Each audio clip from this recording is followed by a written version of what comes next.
Well, it's coming to an end here, and time is finite. Well, it was always finite, but I think when you get to the end, it really feels even more finite. I think when you're in the beginning, you think this is going to last forever. There's no way that this would ever end, right? You kind of just are able to enjoy it when you don't think about the end. When the end isn't near, you don't really got to, put that on your brain. Why would you? Live in the now. And then that's the argument, right? Even when you're getting near the end, don't think about it. Because it's going to end anyways. So just kind of live in the moment. But now, I hate that I'm doing it, but I'm acknowledging that, the end is almost here. And it's finite. It was always finite, like I said, but it's finite in such an intense way. I can count the remaining time, I think, on one hand. That's right. 105 minutes, 5 episodes of Modern Family. That's it. That's all I got left. Season 11, 13 episodes in, I only got 5 left. And I don't know what I'm going to do with myself after that. That's right. This last weekend, I didn't really do much. I spent all my time this last weekend, really just in my apartment, going on walks, stuff like that. So a lot of this time I spent this last, couple days, I spent watching that show. What am I going to do next weekend? I don't know. What am I going to do on Saturday? I don't know. I'm not going to have this show anymore because, given my recent track record, given my recent pace, I should finish 5 episodes sometime in the next 5 days. I would bargain to say I'm going to finish it tomorrow night. Or actually, spoiler alert, it's Monday when I'm recording this, 1:27 a.m. I'm going to finish that shit tonight. And I don't know what I'm going to do with myself because it's been such an integral part of my life for so long. I think, 3 weeks? I can't even imagine life before Modern Family was in mine. But I'm going to have to cope. After this weekend, life's going to look a little different. It's true. I don't know. In the first couple seasons, I saw the catalog and I saw 11 seasons. I was like, well, then I don't have to think about the end. But here I am, looking the end dead straight in the face, And I have to come to terms with that. And I don't know if I'm going to be strong enough to do it, Because I, am a human being, so I hate change. But I always find that I have the most success when I embrace change. Which is ironic, because I hate loose change. I'm not a big sense guy, which I think makes sense. But if you make sense, then I'm irritated. Which is funny, because I reject change, but I'm all for money, right? So what is he really saying? Is he just making a bunch of play on words for coins? Yeah, he is.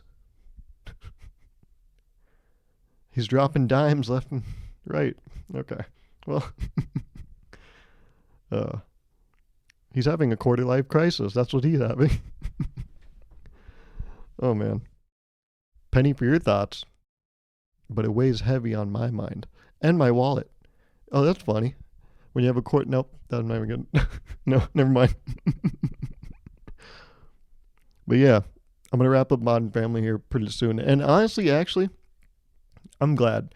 Because in the show, Gloria, one of the characters, Gloria, she has a ringtone on her phone.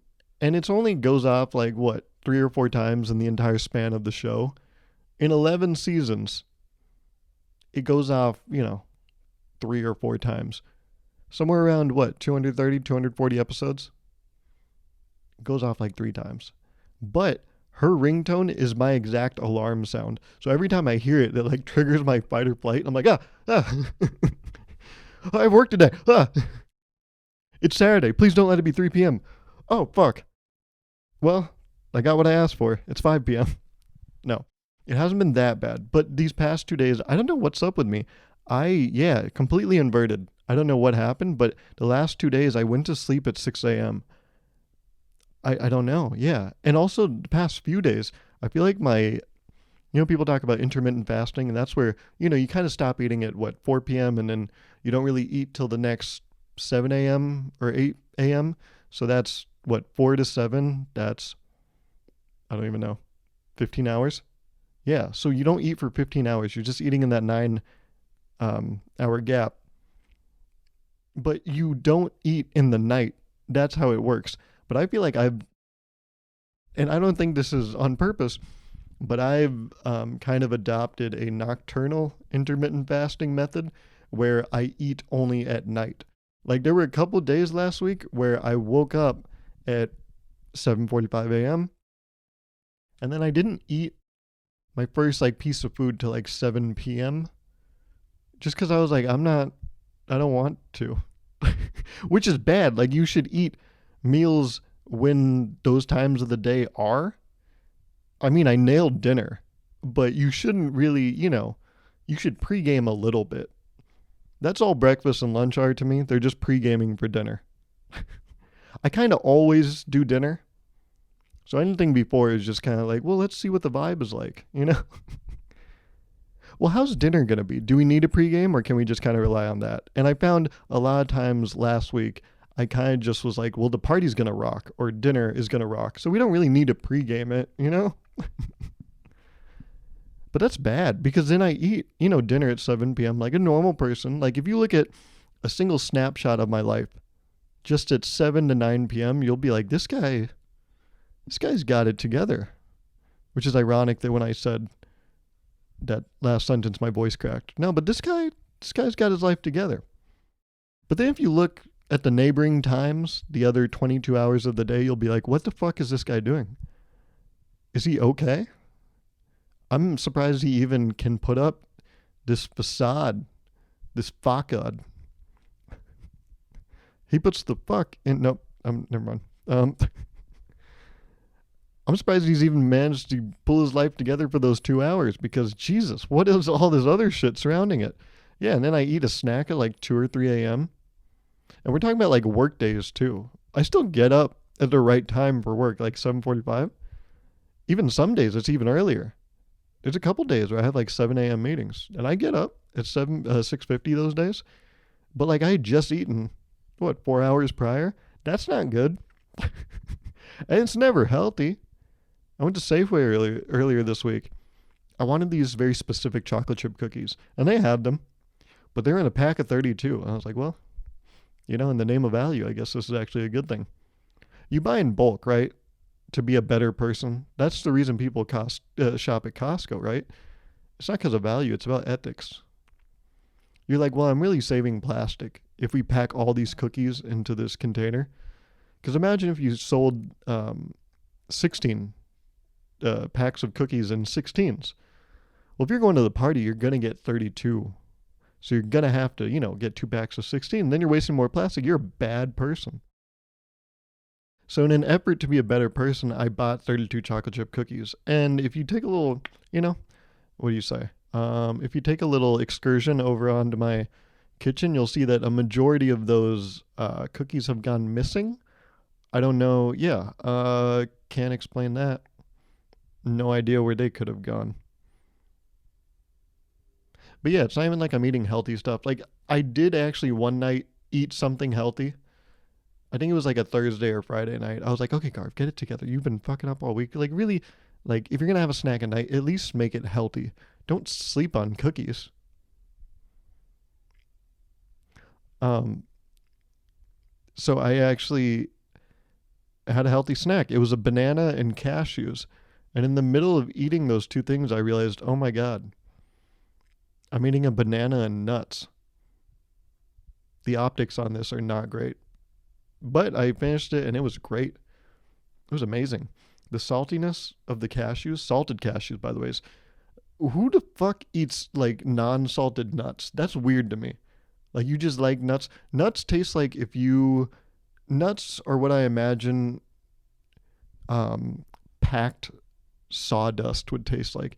Like if you took sawdust and you like shoved it in the like cookie, the cookie cutter frames? If you shoved one of those cookie cutter frames with sawdust, that's what I imagine nuts taste like, unsalted. But when you put salt on that, ooh, God's seasoning. That's right. Ooh, there's something there. Yeah, that shit's amazing. So you got that salty nuts in your mouth and you down it with a banana. What's up? Hey, yo. You good, bro? Yeah, in 3 a.m. when you're just deep throwing that banana and you got to, wash it down with some salty nuts. Word? There's no better feeling. What'd you do on your Thursday night, huh? I think I got you beat. It's interesting. The 105, like, there's only 105 minutes of Modern Family left to watch. That's less than 2 hours. I'll definitely knock that out today. But I started thinking about, oh yeah, there was a once upon a time, like, I knew a lot of stats about TV shows. And I remember I was really big into The Office when I was a junior in high school. I haven't watched The Office really since then. I think I started rewatching it right before I went to college, and then I didn't watch the last season because I didn't want it to end. I have a pattern in my life. I don't confront the ends because if you don't end it, then you never would have ended it, right? It's very simple logic. It tracks. It makes sense why I do things, except it doesn't. Like I'll eat a piece of cake, but then I won't eat the last bite. I'll just keep it in my fridge for like 3 months just so I can be like, well, I have that if I need it. I don't do that. But that's essentially what I do with other things. I don't complete them so I can be like, well, I have that if I need it. Or I can do that. I can do that anytime. Just say the magical word. I can start anytime. I have like the opposite problem of an addict. They're like, why don't you just finish that? I can finish that anytime I want to. I guess that's actually what addicts do too, right? They finish their addiction. But my thing is like I'll finish a project or something. Yeah. I just let it simmer. I treat life like chili. I Nope. That's bad.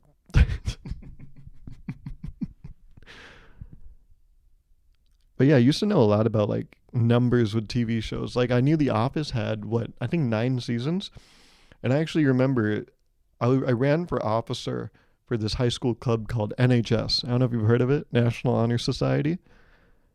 And when you're running, they kind of you do your what is it called? You kind of tour a little bit. That's what politicians do. They like go on tour, and then they go speak at places. Well, they did that. They made us kind of do that. 2 meetings before the elections, or like before we give our final speech and then people vote, they had us kind of go up there and do a little show, except you don't really know what they're going to ask you. So I remember the first time they made us go up there and they were like, well, just kind of introduce yourselves and we want to get to know you. I was like, well, everyone here knows me. Okay, I don't need to go up there. Just give someone else my time. I'm good. Yeah. No, everyone here knows me. I don't need to go up there. Yeah. No, but I did. Because I would say a large majority of people didn't know who I was. But that's also a lie. You know what I always say? People are like, were you popular in high school? I'm like, I don't even know why. Is that a question? Of course I was. No, I don't think I was popular in high school. I think I was well known. That's the thing. I don't think I had like a bunch of friends, but I think everyone knew who I was. That's kind of like this friend of mine, Tyler Holland. Oh, by the way, this is my last video. I asked 22 people what the meaning of life is. I recorded that back in September. And Tyler Holland, he is the last one in that video. He's one of my close friends. I haven't seen him in real life in 4 years, but he's one of my close friends. And he's also in the first couple of those, 1 year later, 2 year later, those videos. He's in the end of those before I think he went off to his mission. I think he was in the first two. No, he was in the original one and then the 1 year later, and then he took off. And that was in 2018. But Tyler and I have talked about this. I remember we watched a movie. I forgot what movie it was, but then we sat in the parking lot for I think 3 hours and we talked about things. This was back in I think 2017. This was before we both went to college. And we're talking a little bit about high school because, that was the biggest thing in our life at that point. Summer before college. Kind of reflect a little bit on high school.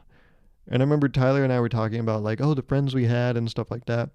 And we both agreed that, yeah, I think everyone in our class like knew both of us.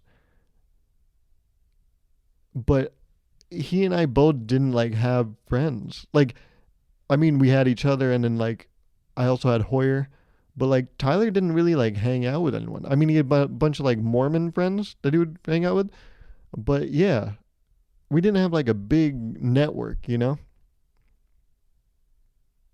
And so that's the thing. I think like, yeah, I didn't have a lot of friends, but like I think everyone knew who I was because, the other thing that worked in my favor is like, my name is Gauruv. I'm the only Gauruv in that school of like 2,500. I'm the only guy with that name. So that helps, with branding. I stick out inherently. It's great. But yeah, I would say everyone in the club like knew who I was. But I don't think everyone knew what I was about. They were just like, yeah, well that's one of like 7 brown people at our school. And his name is actually, I'm not even going to try it out. I know it starts with a G, right? It starts with a G. So we got up there and they were like, well, say your name and then tell us like a surprising like fact about yourself or something like that. I don't know. They said, yeah, I think it was like say a surprising fact about yourself and then say your favorite type of ice cream. And I was like, the fuck is this? I'm like, people are going to hear this and then vote for us? They're like, well, then you're going to give your speech. But this lets us know who you are. I'm like, it really doesn't, but okay, sure. So I remember I went up there. I was really into The Office, remember? And I went up there. I was like, hi, my name is Gauruv. And I guess a fun fact about me is I actually just completed a marathon. And I kind of let it sit.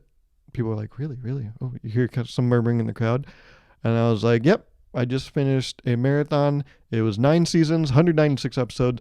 It was The Office, yes. And then crowd went wild. All 150 people were like, woo, because we're in high school. And The Office is our identity at that point.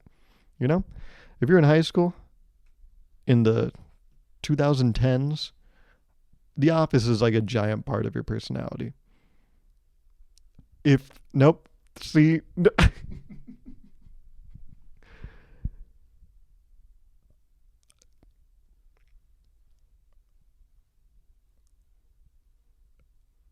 I'm gonna err on the side of caution and not say what I was thinking right there, but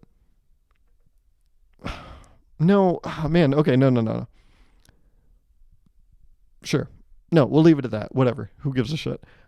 No, I give a shit. That's why I'm not saying it. But yeah, a lot of people at The Office is like part of their personality. So I played to the crowd and was like, yeah, The Office, right? We watched that, and they're like, woo, yeah, we do. And then for my favorite type of ice cream, I said, well, I would say chocolate chip cookie dough. And then, naturally the person, you have to give like a reason why. And so I was like, well, the cookie dough's raw like me. And the chocolate chips are brown and sweet like me too. I mean, everyone loved it, but I was like, now looking back on it, what the fuck was I thinking? What does it even mean to be raw? The cookie dough is raw and the chocolate is chocolatey like me. What's up? What do you mean you're raw? What the fuck did that mean? I had a lot of confidence. I've said this to some people. I would say the most confident version of Gauruv was 7th grade Gauruv. You could not phase that guy. I don't know where he got all that confidence either. It was incredible. I think it came from the friends I had at the time and like my athleticism. I think I was like weirdly athletic in 7th grade. And then it all went downhill from there. But like I had a lot of friends and a lot of athleticism in 7th grade. I don't know why. But junior year of high school Gauruv, he's right up there with 7th grade Gauruv. Not quite as confident, but that dude had so much unwarranted confidence. I think I was like fresh off of like junior prom king, and I was like, well, I can do no wrong, So let's just tell 200 people, yeah, I'm raw. And chocolate? Yeah, I'm chocolate because my skin's brown. What? I would say I'm confident now, but in a very different way. I think I'm very confident with like strangers and like people I don't really know. I feel so comfortable talking to them. It's actually something I've been kind of like struggling with recently in the past month. I feel so okay talking to people I don't really know. But the people closest to me, like I honestly have never struggled more. Just I mean they've told me that they're like, nope, you seem normal. But I am just distraught. Like talking, yeah. The two most recent people that I've talked to that I'm closest with are my mom and Hoyer, and I feel like I'm not saying the right things ever. It's weird. I don't know what it is. I mean, I have an idea of what it is, but I'm working through that. But it's fucking weird. I don't know. Yeah. No, but I've never felt like more okay talking to like people I don't know. That's where I feel the most comfort in someone that we both don't know anything about each other, which is weird. It's not weird. I don't know what it is. It's different. It's not something I'm used to. Just like I said, change is hard. No, it's not. Let's go to my notes before I start fucking spiraling. You know what I did today? I said it was a chill weekend. That's true. But something I did today was I found this really cool spot, I think last weekend, that I like. It's under a tree. It's in a really nice spot. And I like to just sit there. That's it. And so today I went and I was like, I'm going to go sit there again under that tree. And so at 4:20 p.m., I arrived at the tree and I sat there and I was like, this is nice. I'll be here for like 15 minutes.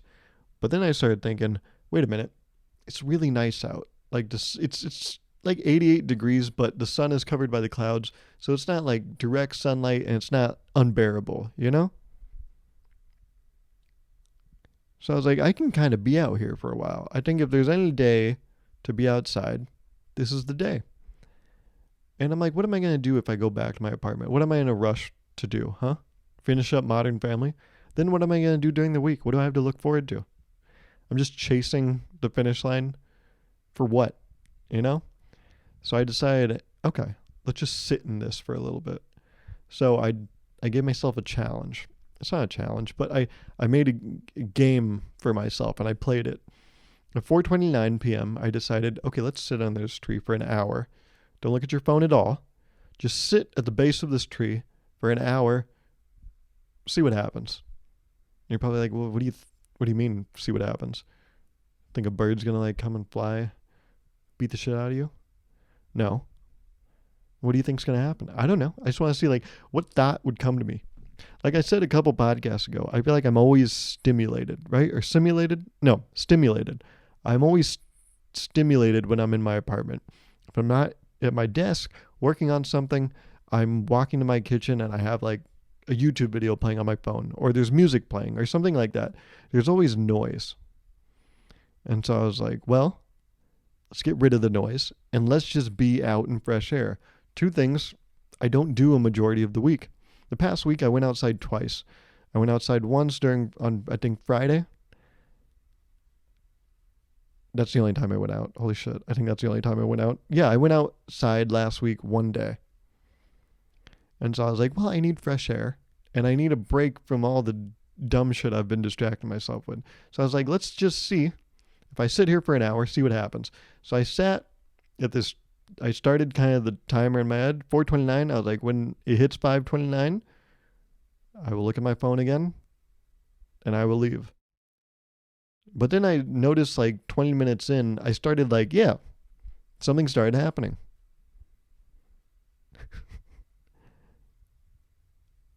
I started having thoughts about things.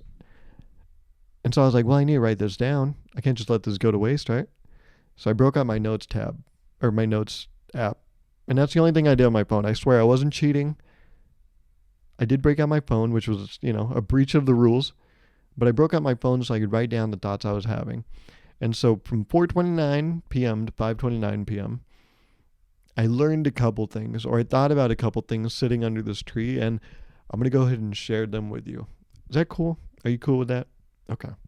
So, first thing I noticed is when I sat down, first of all, the stump, or not the stump, but the thing is, the the piece of ground that I sit on is not ground. It's actually an extension of the tree. Like the tree root, or like the stump, it's like kind of shooting out, and that's what I sit on. And it fits weird. Weird's the wrong word. It fits perfectly.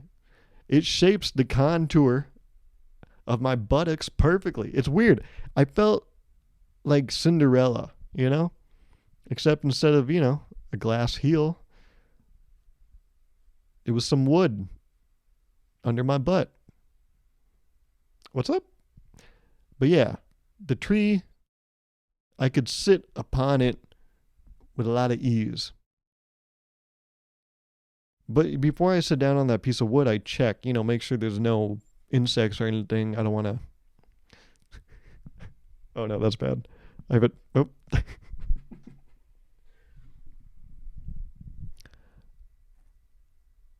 Nope. I'm not even gonna make the joke. It's fucked up. It's so fucked up.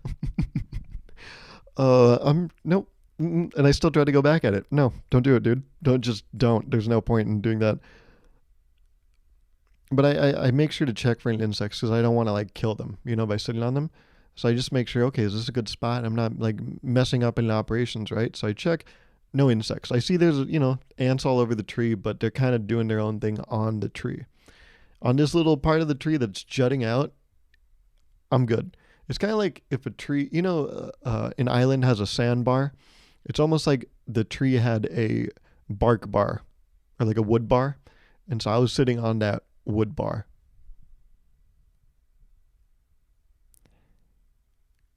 And then I noticed, though, about 30 minutes in, I looked back down and there was a trail of ants essentially like going into like a path under my like left side. And then it was coming out like on, I guess my legs were like, open like this. And so they're kind of coming out of my left thigh. So they're going in like my left cheek, and then they were leaving my left thigh. Under my leg, though. It's not like they were going in my pants. And then I was like, oh, that's so interesting. They're like just kind of working under me. They got their assembly line. I was like, but they weren't there when I got here. So I was like, is this scheduled? Like, were they already going to take this path? And they're like, well, I guess this is nice. We got shade. Thanks, dude. But yeah, I wonder, I'm like, wait, how are they feeling so comfortable like being under me? I'm like, am I not obstructing your path? Like, is this not is this not like a clear path foul in basketball? Like, I should get a technical, right? Like, these ants should get 2 free throws. Because here I am blocking their path when they had it open. And I'm like, nope. I'm just going to go ahead and foul you. But they're like, no, it's cool, bro. We'll keep up operations. I'm like, oh, that's great. Yeah, that's good. I was like, did you guys go to the school of Bezos? You were like, no matter the conditions, we are going to work. I'm like, that's so cool for you guys. Anyways, another thing I noticed was like, there's a lot of trees from this vantage point that I was at. A lot of trees. And I noticed, oh yeah, all the trees are green. And I think upon first glance, you would say, yeah, they're all the same color green. But then I noticed, I was like, they're all kind of a different shade of green, like just barely. And I don't know if it's the way the sun was hitting them or just like coloration was a little different, but like they were all green, but ever so slightly different shades of green. I was like, oh, it's kind of like a snowflake, right? Where they're all snowflakes and they got that shape, but they're all ever so different, which makes them all unique. I thought that was really dope.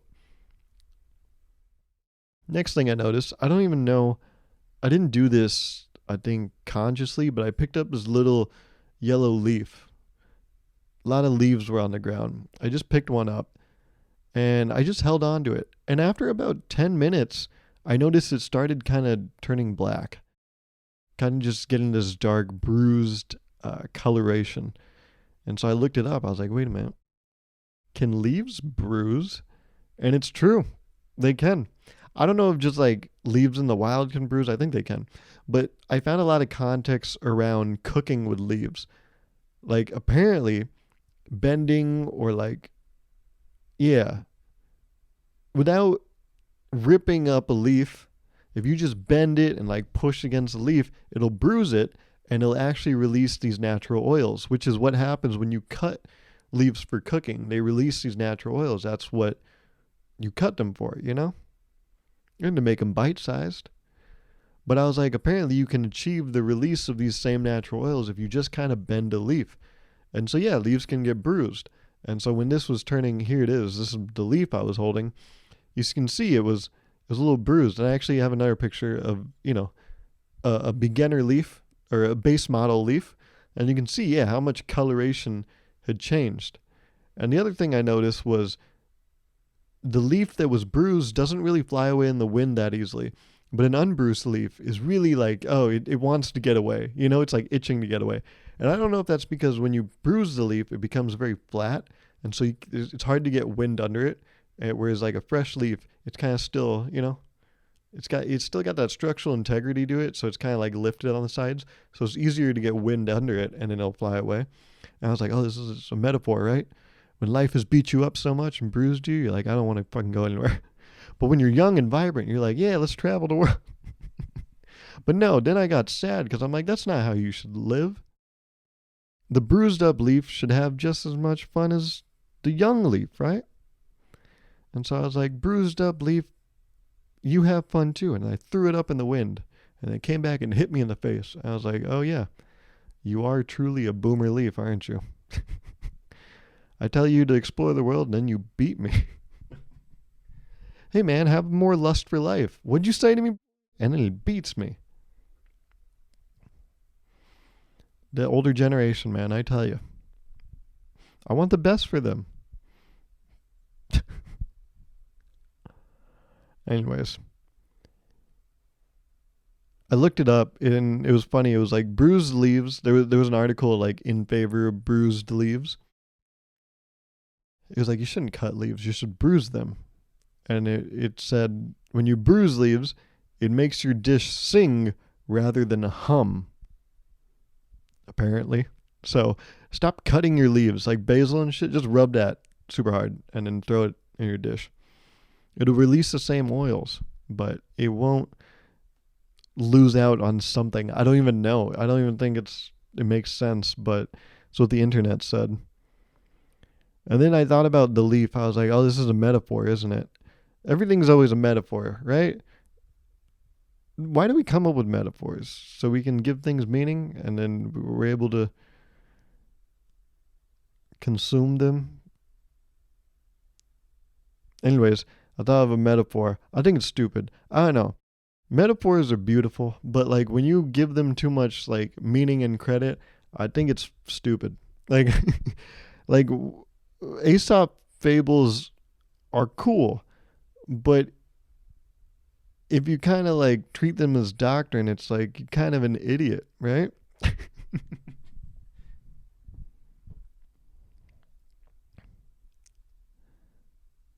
Yeah, I don't know.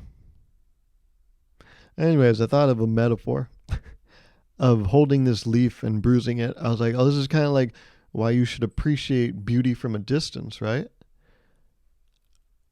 Because once you try to like take it from its natural habitat and then like hold it for yourself, it won't be as beautiful as it once was. It's kind of like if you see a beautiful tree in nature and then you just rip out that tree from the ground, you get all of its roots and everything and you put it in like a giant tree pot, right? Like if a giant was picking flowers, but he's a giant, so it'd be a tree, not a flower. Like if you put that in a giant tree pot, and so it lived fine. Like if you uprooted a tree, but then you can still give it everything it needs to live and you put it in a museum, I don't think it'd be as beautiful as it once was. And I was like, oh, this is another metaphor, right? For like people. Like you can see a person and they're beautiful, but then sometimes, like in a relationship, a person can kind of like hold that other beautiful person and it strips away the beauty that they once possessed. because part of it was the environment in which they once existed, right? And so when you become selfish and you're like, well, I'm going to take this beauty and put it in my giant house, it's not beautiful anymore. Because part of what gave it its beauty was the way and the context in which it existed before, right? Damn. Damn. See, that's nice. Like I was able to think that, but then I don't think it should get anything outside of that. That doesn't make sense what I just said. Let's move on. One thing I noticed also sitting at that tree was that when wind blows in your face when your eyes are open, it's fucking annoying. But when wind blows in your face and your eyes are closed, it feels amazing, man. I don't know if you've ever done that. Sit in nature with your eyes closed and have that wind blow in your face, amazing. But yeah, even and then I opened my eyes. It was terrible. It just you're like, oh fuck. And I wear glasses, so it's not even that bad. Like I'm not getting that direct hit. But even so, yeah, no, it's amazing to sit, let that wind hit your face with your eyes closed. But then I get nervous. I'm like, someone gonna sneak up behind me, you know? So I microdose the wind blow. I would do like 7 seconds, and then I would like, okay, and I go back at it, you know? I saw a lot of people also walk by the place where which this tree exists. There's a lot of people, and I noticed a lot of like people walking alone, but then I noticed there were a lot of pairs too, or groups of people. That's interesting. There weren't really groups of people. There was one. There was a caravan of bikes, maybe 5 bikes riding together. But for the most part, the majority of the, the grouping I saw was pairs. I'm not talking about the fruit. I'm talking about couples. You know, two. And I noticed, yeah, whenever there's a couple of people, they all dress for the same occasion. Like you can tell they're going to the same place. I thought that was interesting. I'm like, oh yeah, they're both dressing for the same thing. But then I was like, that's weird. Like,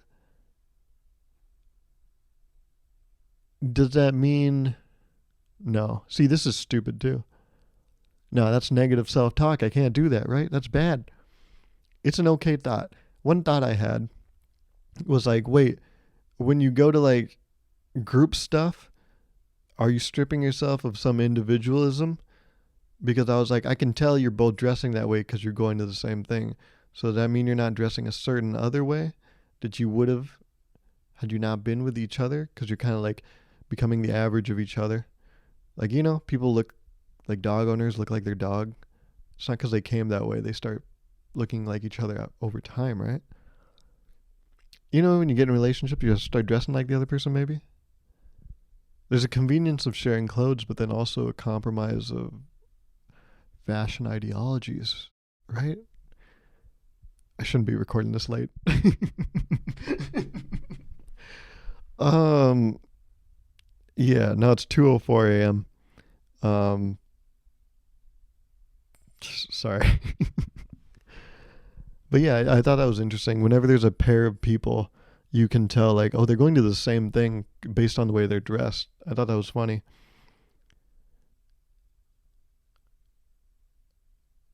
You know, I was sitting on top of an ant assembly line, but the first time I saw an ant on my left leg was 38 minutes in.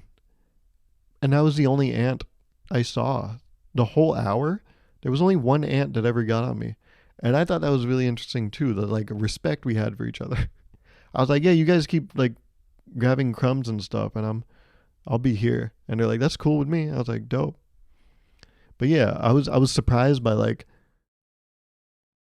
the respect the ants had, you know? It was interesting. I didn't expect that from them. But I should. They can carry like what? Like a billion times their own body weight? They don't care about me. They're strong little guys. I also became more chill with bugs. Like when you sit under a tree, Like a lot of bugs just come and like land on you. And so, yeah, I noticed, I would say like 40 minutes in, I was kind of just like cool with any bug that landed on me. There was even one I like helped off of me. I like let him crawl onto my hand and I like put him back on the tree. I was like, I think that's more your place, you know? I'll put him in his place. But yeah, no, I noticed that too. Like usually if a bug's on me, I'm like, yeah, get the fuck off me. But now I was under that tree, there were bugs everywhere, and I was like, no, this is cool. And I think it's because like, yeah, you got to ease into it, right? Like when you sit under a tree and you're 40 minutes in, you're like, yeah, of course bugs are on me. But yeah, if you're like in your apartment and a spider's on your arm, you're like, what the fuck? Because that's not supposed to be there. That's the thing. It's all about context. If you go to a circus and you see a clown, you're like, mm-hmm. But if you go to a dark alleyway and there's a clown, you're like, mm-mm. Like one, you're getting what you paid for. And in the other, you're going to get what you paid for. Yeah, it's a clown seeking revenge. You don't know it, but it's the person you wronged all those years ago. I held on to that yellow leaf the entire hour. And at the end of the hour, this is what it looked like. Isn't that insane? A beautiful yellow leaf turned into that in just 1 hour. It was interesting though. It was nice to hold it. That's the other thing I noticed. The leaf was like such a beautiful texture because it was like so soft, but I was like, it was a soft that a human could never replicate. Like I have some shirts that are really soft, and I'm like, this is the peak of fabric and material, right? But I was like, this leaf isn't the softest thing I've ever felt. Like I'm sure this shirt is even softer than that leaf. But something about like the fact that nature created like that soft of a material was so fascinating. And so I just kept it in my hand for that hour.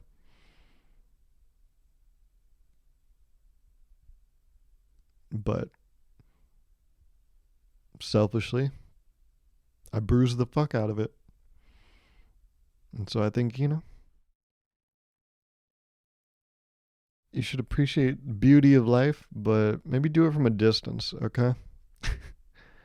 Don't go put your fucking grubby ass hands all over everything. That's where that saying comes from, right? If you truly love something, you let it go.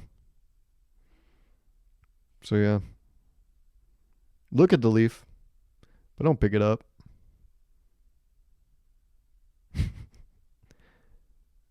I don't think this was a bad episode, but this was the weirdest episode I've ever done, and I don't know why.